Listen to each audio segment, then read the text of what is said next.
We have political leadership. You don't have a strategy. You don't have a long-term plan to actually win this war. Win the war.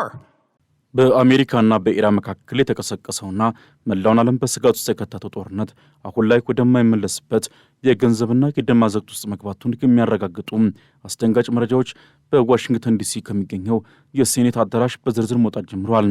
የአሜሪካው መከላከያ ሚኒስትር ፒት ሄግሴዝ ለሕግ አውጪዎች በሰጡት ምስክርነት ጦርነቱ እስካሁን ድረስ ዋሽንግተንን ቢያንስ $37.5 ቢሊዮን ወጪ እንዳስወጣት በይፋ አረጋግጠዋል።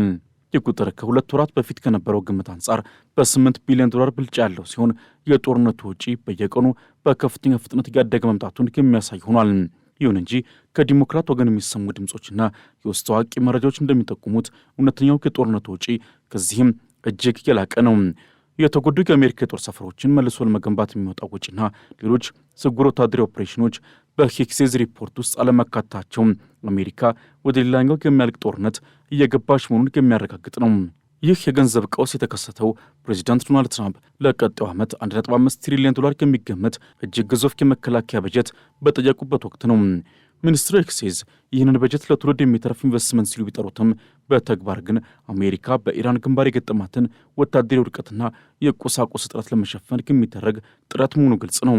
ያለ ተጨማሪ $67 ቢሊዮን አስቸኳይ የጦርነት ፈንድ የአሜሪካ ወታደሮችን ደሞዝ መክፈል፣ ያለቁ የጦር መሳሪያዎችንና ሚሳኤሎችን መተካት እንዲሁም ወታደራዊ እንቅስቃሴዎችን ያለመስተጓጎል መቀጠል እንደማይቻልም ሚኒስትሩ በግልጽ አስጠንቅቋል።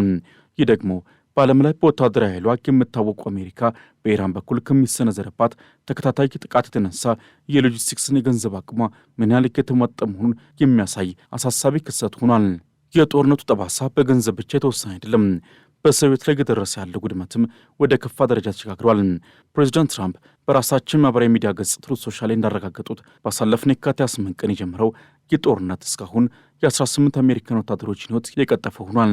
በቅርቡ በዮርዳኖስና በኢራቅ የተሰነዘሩ ጥቃቶች የሰርጀንት ማይክል ኢማኑኤል ስዊንተን፣ የፕራይቬት ኢዛቤላ ጎንዛሌዝና የሌተናንት ታይለር ፊናን ሕይወት ማለፉ በአሜሪካ ሕዝብ ዘንድ ከፍተኛ ቁጣና ሐዘንን ቀስቅሷል።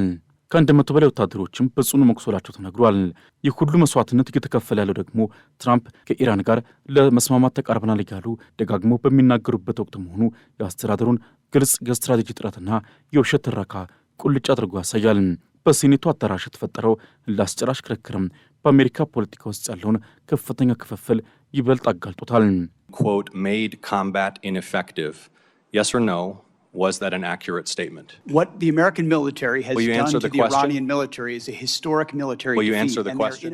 ዲሞክራቶች ሄግሴዝንና የአሜሪካውን የጦር አዛዥ የሆኑትን ጀነራል ዳን ኬንን ስትራቴጂ የላችሁም ሲሉ በከፍተኛ ቃላት ወረፏቸዋል። በተለይም ሴናተር ጋሪ ፒተርስ ሚኒስትር ሄግሴዝን ፊት ለፊት የገለጹበት መንገድም በፔንታጎንና በኮንግረሱ መካከል ያለውን ግንኙነት ወደ ጦርነት ቀይሮታል። I will tell you how I use the word failure because I use the word failure to their leaders. You, sir, are the failure, not the men and women who are on that. ሄግሴዝ በበኩላቸው ዲሞክራቶችን በትራምፕ ጥላቻ የታወሩ ሲሉ በመወንጀል ወታደራዊ ፍላጎቶችን ለፖለቲካ ፍጆታ ይዋሉ ነው በማለት ምላሽ ሰጥቷል። ይህ በዋሽንግተን ባለሥልጣናት መካከል የሚደረገው የቃላት ጦርነት በግንባር ቀደምነት ሕይወታቸውን እየገበሩ ላሉት ወታደሮች ምንም አይነት ዋስትና የማይሰጥና የሀገሪቱን ብሔራዊ ደህንነት ለከፍ አደጋ የሚያጋልጥ ሆኗል። በስትራቴጂካዊ የሆርሙዝ የባህር ወሽመጥ ላይ የተፈጠረው ውጥረት ደግሞ ለዓለም ኢኮኖሚ ሌላው ራስ ምታት ሆኗል። ኢራን በወሽመጡ በሚያልፉ የንግድ መርከቦች ላይ የመንገድ ታክስ ወይም የማለፊያ ታሪፍ ልትጭን ትችላለች የሚለው ስጋት በሴኔቱ አዳራሽ ከፍተኛ ትኩረትን አግኝቷል። ምንም እንኳን ወታደራዊ መሪዎቹ ይህንን እንደ ግምት ቢመለከቱትም በተግባር ግን ኢራን በወሽመጡ ላይ ያላትን ቁጥጥርና የምትሰነዝረው ተከታታይ ጥቃት የነዳጅ ዋጋን ሰማይ እንዲነካ ያደረገው ነው።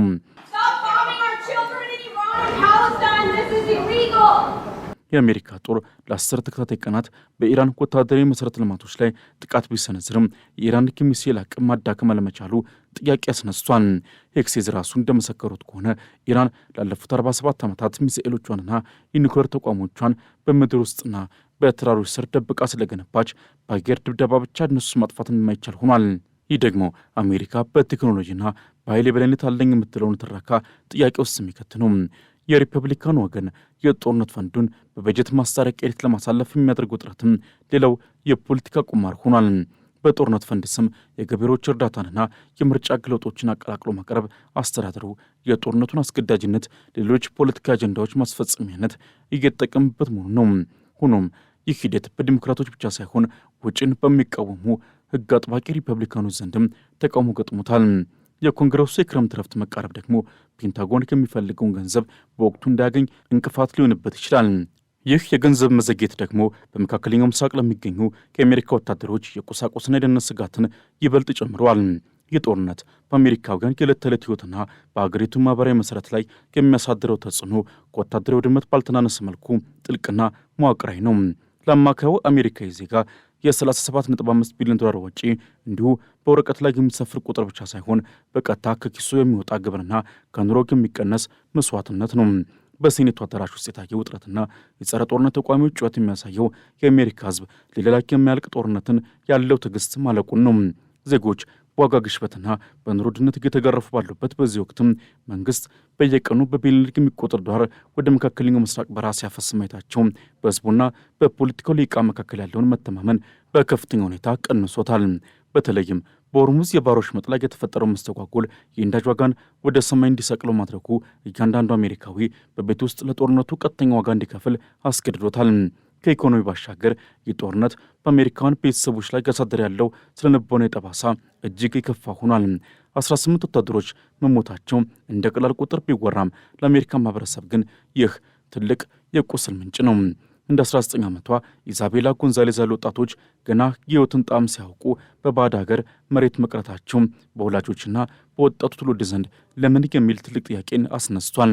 ኤክሲዝ ለወታደሮቹ ደሞዝ መክፈያ ገንዘብ የለንም ብሎ በሴኔቱ ፊት መመጸኑ አገሪቱ ልጆቿን ወደ ጦርነት ልካ መሠረታዊ ፍላጎቶቿን እንኳን ማሟላት ያቃታት ደካማ መንግሥት መስላ እንድታይ አድርጓታል። ይህ ደግሞ በዜጎች ዘንድ የሀገር ፍቅር ስሜትን እየሸረሸረና ለመንግሥት ተቋማት ያለውን ክብር ዝቅ እያደረገ የመጣ አደገኛ አዝማሚያ ነው። በፖለቲካዊ መልኩም ጦርነቱ አሜሪካንን ለሁለት የከፈለ የጦር ግንባር ሆኗል። በአንድ በኩል በጥንካሬ ሰላምን እናመጣለን የሚለው የሪፐብሊካኖች ትረካ፣ በሌላ በኩል ደግሞ ይህ የትራምፕ የግል ጀብዱ ነው የሚለው የዲሞክራቶች ወቀሳ አሜሪካውያን በብሔራዊ ጥቅማቸው ላይ አንድ የጋራ አቋም እንዳይኖራቸው አድርጓል። ኤክሲዝ ዲሞክራቶችን በትራምፕ ጥላቻ የታወሩ ሲል መዝለፉ ፖለቲካው ከመፍትሄ ይልቅ ወደ ቂም በቀል መዞሩን ያሳያል። ይህ መከፋፈል እስከ ታችኛው የሕዝብ እርከን ድረስ ወርዶ ዜጎች በጦርነቱ ጉዳይ እርስ በርስ እንዲጋጩና እንዲጠራጠሩ ምክንያት ሆኗል። ጦርነቱ አሜሪካን በዓለም አቀፍ ደረጃ ያላትን የሞራል የበላይነት እያሳጣት ብቻ ሳይሆን በውስጧም ያለውን ዲሞክራሲያዊ ውይይት ወደ ጩኸትና ስድብ ቀይሮታል።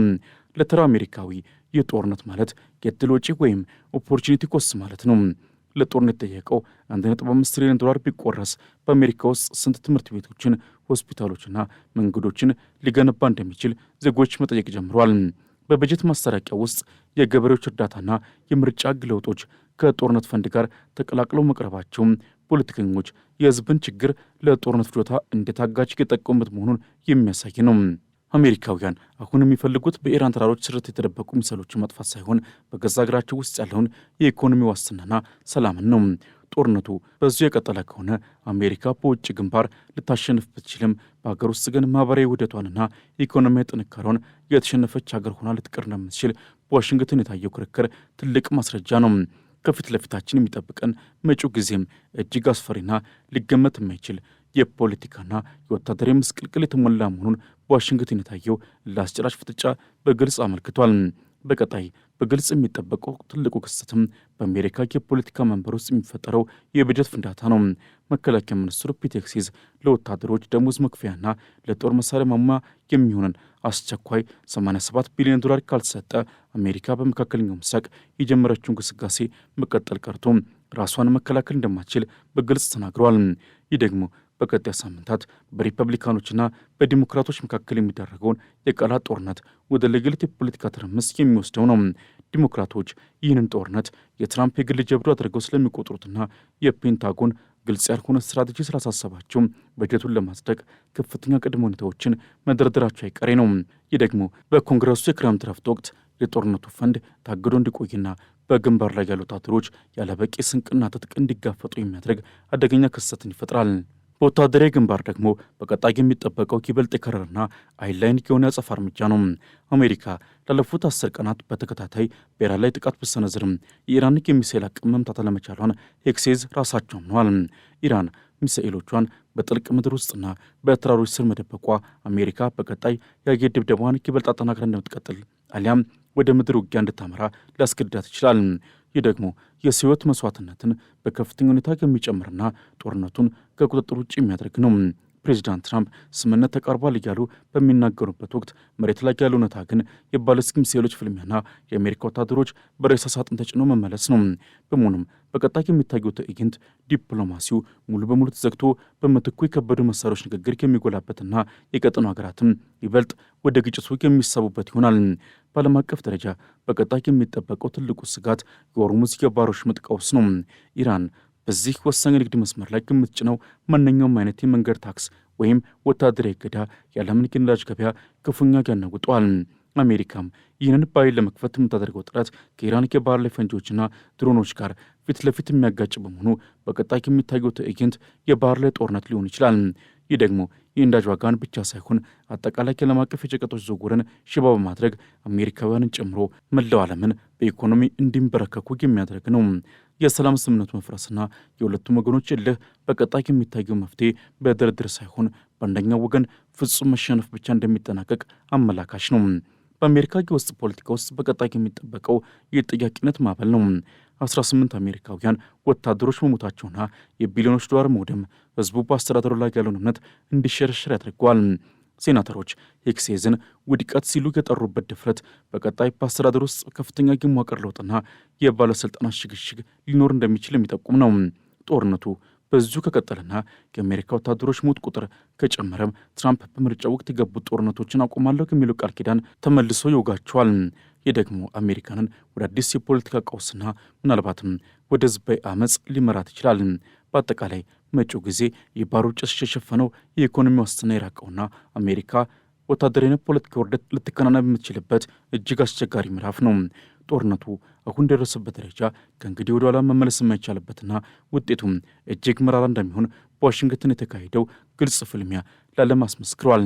የጦርነቱ ወጪ በቢሊዮን ሳይሆን በትሪሊዮን መቆጠር መጀመሩና የሶቪየት መገበሩ አሜሪካ በመካከለኛው ምስራቅ የጀመረችው ይህ ግጭት መጨረሻው ምን ሊሆን እንደሚችል ትልቅ ጥያቄ ምልክት ጥሎ አልፏል።